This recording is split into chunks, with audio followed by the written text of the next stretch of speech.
Hi, this is Jeff Scofield with Remax Plus. Welcome back to my video blog. I just got off the phone with a client asking me about short sales. He said that he heard a lot about short sales in the media in the last few years and wondering what was up. And I said, well, hold on, I'll do a video blog on short sales and get back to you. Short sales, very common. Locally in the Rochester market, about 10 to 15% of our sales are done as short sales. What a short sale is when a homeowner is upside down. They owe more than what they can sell their home for, and they can't afford to sell.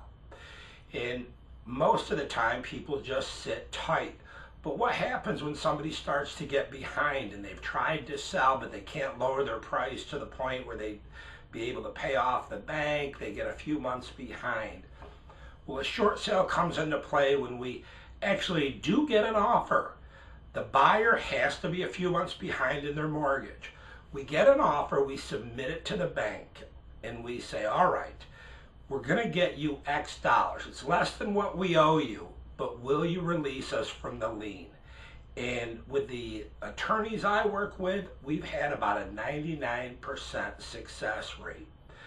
A couple key things: you have to systematically try to get as much money for the home and let the market dictate that you didn't give it away.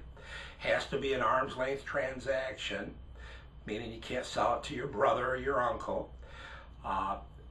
Short sales are much less detrimental to your credit report than a foreclosure. And in fact, last year I had a client that sold a home and bought a home immediately after, and the home he sold was a short sale. A lot of credit unions are getting more forgiving because they realize that so many people are having to do short sales now that the market just adjusted. I would encourage you to look at this strongly if it fits your needs. Just because as our market improves and the values start going up and the banks aren't worried about as many foreclosures, the ability to do a short sale could disappear. So if a short sale sounds like something you'd like more information on, or if you have a friend or relative that it might help out, please forward this email on to them and have them give me a call. Thank you. Until later, have a good day.